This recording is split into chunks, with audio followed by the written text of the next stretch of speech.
Hello folks, welcome to the channel.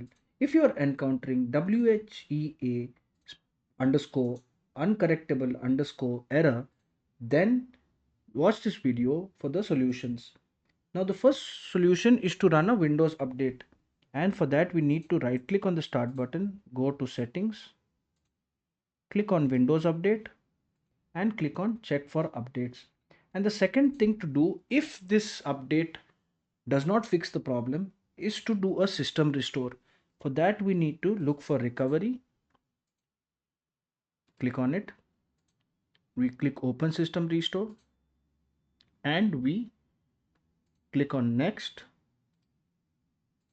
and we click on finish, and this should restore our system to a previous version of Windows where on a date and time where our system was stable. If this video helped you, then please subscribe to the channel. Enjoy your day.